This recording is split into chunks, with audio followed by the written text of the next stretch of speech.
We're taking your big game to a whole new level. What about a competition between Kansas City and Philly? We're talking about cheesesteaks versus barbecue. We're talking about sliders. Let's go. Alrighty, it's that time again. It is Big Game Sunday. Several years ago when the Chiefs played the Eagles, we did a, like a head-to-head competition. We did a pizza. In the pizza, we did a barbecue because Kansas City is known for barbecue, and we did a cheesesteak because Philly is known for their famous cheesesteaks. Put them head-to-head to see who won. Years later, here we are. We just got done filming on Pellets and Pits, my other channel, the More Barbecue. We did a meatball edition. We had the barbecue-style meatballs along with the cheesesteak meatballs, a little cheese whiz on there, a little nod to the Philly guys and gals.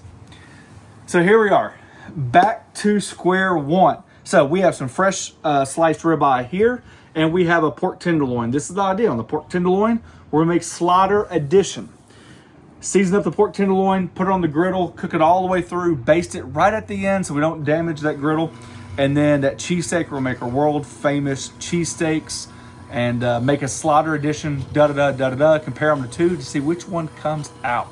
First things first, let's start on the slaw so it can start marinating.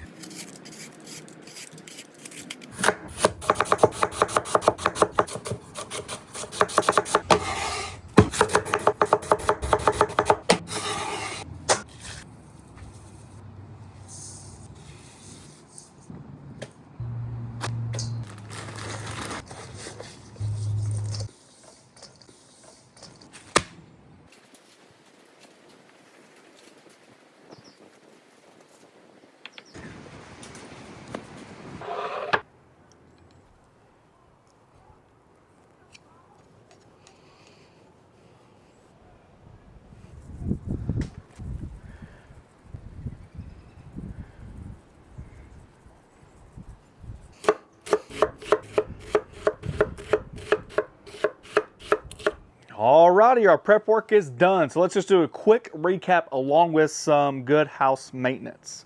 We got the pork tenderloin trimmed. We got it seasoned up. We're going to use that. Here's a tip.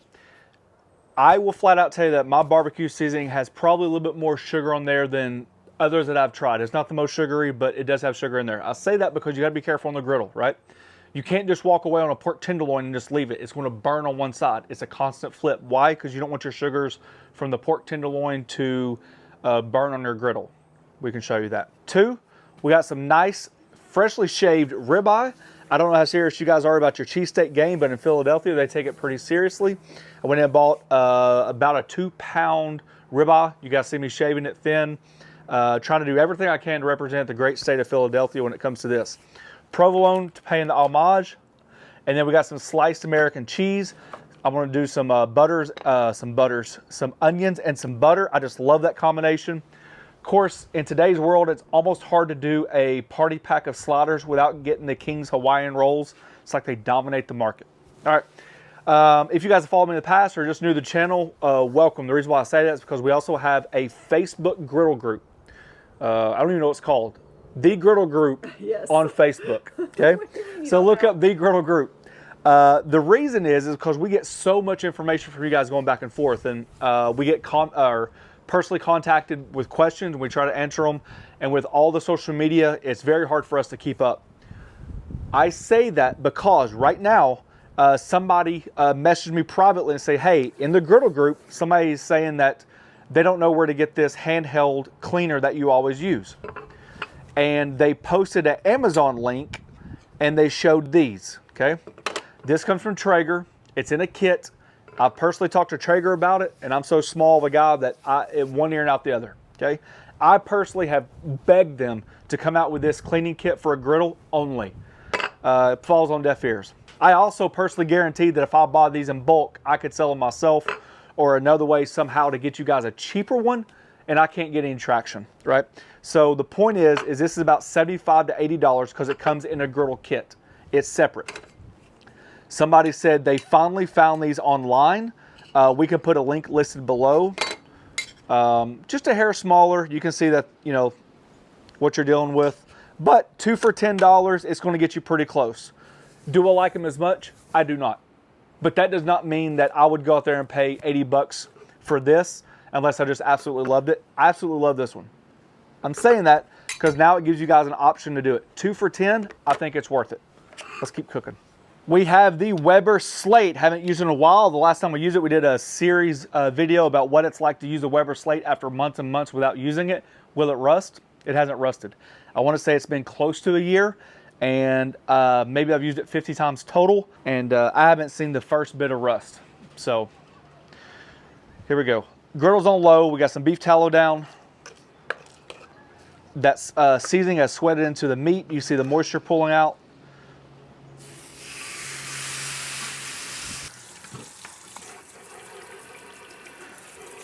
About 2 minutes later, and go ahead and start cleaning that off the griddle.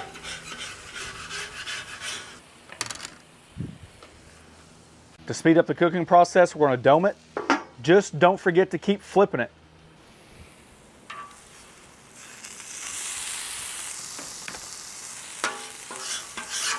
If you notice, I flipped it into that other spot that we just used. I'd already cleaned it off, but it gained that heat that we needed.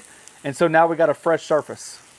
For the tops of the cheesesteak sliders, we have about 2 tablespoons of butter, about 2 cloves of garlic, and about a tablespoon of Worcestershire sauce.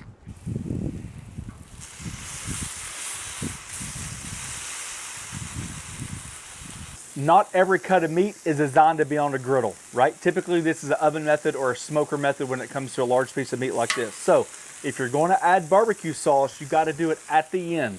The sugars will destroy your griddle, they'll burn, they'll caramelize, and it's not good. So we're on low heat.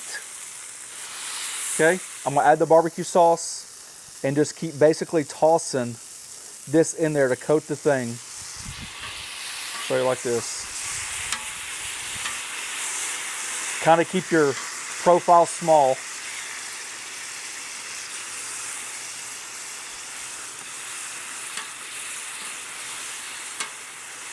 And you're looking just to tack up the pork. That looks good. Like all good pieces of meat, you got to let it rest. So I'm going to top it off just a little bit more with some Q-That. Just trying to infuse as much barbecue flavor as possible. Just a nice little glaze on top. And this is going to go in my oven about 150 degrees, about 145 degrees actually, because I don't want to overcook it. And just let it rest. See this burnt barbecue sauce? That's why I was telling you, you got to clean as you go. I did this on purpose. So see how yucky it is? You want to get that off your griddle immediately. A little water will help.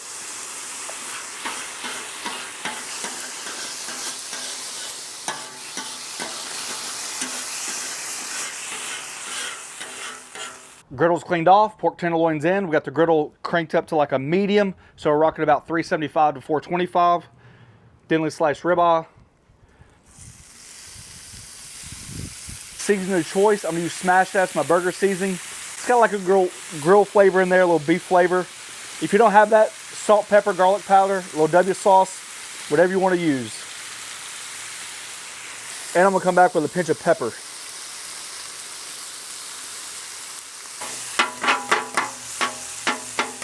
See, we get some nice color on the bottom.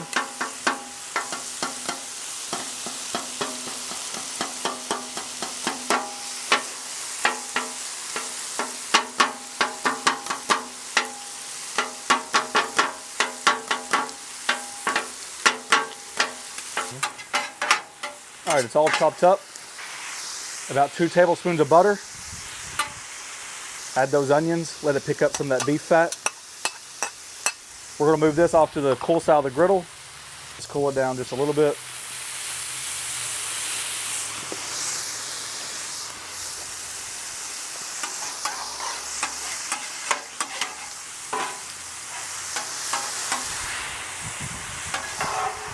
Hear that sound difference? We'll kind of stop that cooking process. See all that moisture from that ribeye fat in there? That's what we want to keep. Got a little charred bits in there, good to go. Why do I cook the onions separate? Because the onions, in my opinion, I like them cooked more. If you want to start your onions first, you can. Once the beef is done, I want the beef pulled, right? I think the beef is so important. For me, I like my onions cooked more. So what happens if your beef is done and your onions aren't done to your liking?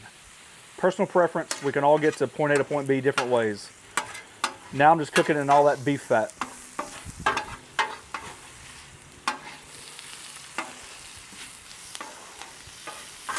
About 2 more tablespoons of butter. And now you're going to toast your buns. So kind of getting that shape of your sliders. That garlic, butter, and Worcestershire sauce right there on the griddle start melting. That's when we're basting liquid. We haven't cleaned the griddle. You got all that beef fat from the ribeye and the onions cooking away. Toasting those up.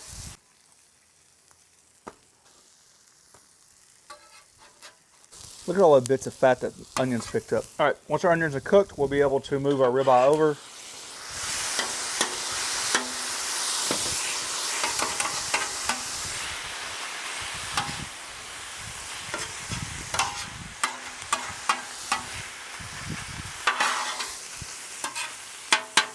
Line the bottoms with a little provolone.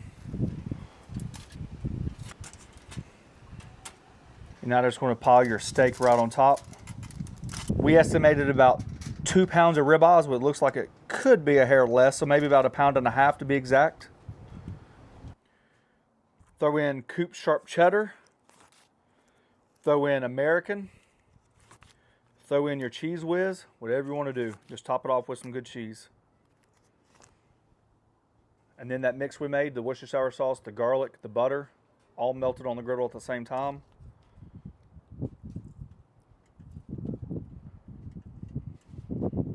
In the oven it goes, about 400 for about 10 to 15 minutes.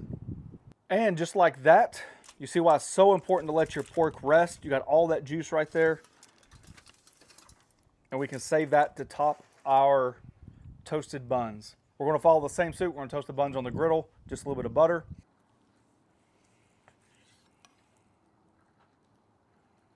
Juicy, juicy, juicy. And then from here, just going to slice it as thin as possible.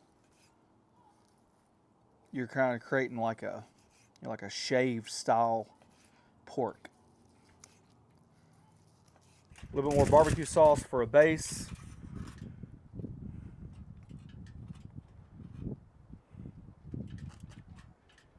And we got that sliced pork. The cheesesteak sliders are in the oven. Remember, it's 400 degrees, so what I'm going to do, I'm just going to throw this in the oven really quick just to keep that meat warm. I'm going to show you really quick. Take those tops like that, and we got some melted butter. So we're going to throw this in there for about 10 minutes just to warm up those buns, warm up that pork, get that barbecue sauce warmed up. It won't take long at all. Alrighty, these whitened buns are coming out. Just kind of warm that pork up a little bit. You see that steam coming off of it. The natural au jus with that barbecue sauce. Just to kiss that pork. Remember, got that barbecue sauce underneath it. See that slaw? Just in the hour. See how much it got moist and released some of that juice? I know it looks dry when you start off, but each their own. I don't really like my slaw swimming in mayonnaise. You know what I'm saying?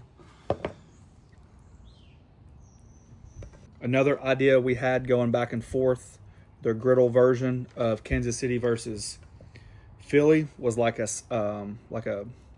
still a slider version. We thought about doing like ground beef and doing like the idea of like barbecue ground beef, like a sloppy joe versus ground beef Philly style. So whatever you want to do. Looky there, perfectly done. Alrighty folks, a fantastic little spread. Just kind of give you an idea what it looks like. Here's the barbecue with that slaw in there. It's kind of like calling my name. Dang Hawaiian bun steals the show. The tanginess from the slaw matches the sweetness from the barbecue. And then there's a little bit extra sweet because of the Hawaiian.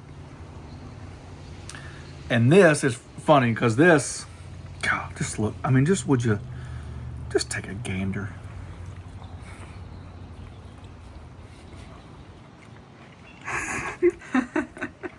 What was that face? That's our cheesesteak dance. The bun tastes so much different. The bun absorbed the grease. It's everything you want in a cheesesteak. On Pellets and Pits, we both chose the barbecue meatballs. Over the cheesesteak meatballs, yep. But on this one, for me, the cheesesteak wins. Go Philly. Philly by 17. Hey, on Pellets and Pits, you said barbecue. You said Kansas City by 17. Maybe when you haven't had a cheesesteak in so long. It's because all the grease gets soaked up by the bun. That's how we roll. Between a couple of days ago and today, it's been really fun. Really nice to just get that creative mind going. How to balance two iconic cities together. Obviously one barbecue, obviously one cheesesteak. I'm sure there's other things both cities are known for, but that gives you a ballpark. As always, we have a join button down below. It's a membership program. We thank each and every one of you for taking time for doing so. Check us out on Instagram. Check us out on Facebook. Last but not least, thanks for watching. Don't forget to press that subscribe button, pound the notification button, share with your friends. Peace. They're both good though, babe. I want just a hair more barbecue sauce. We really needed 2 pork tenderloins.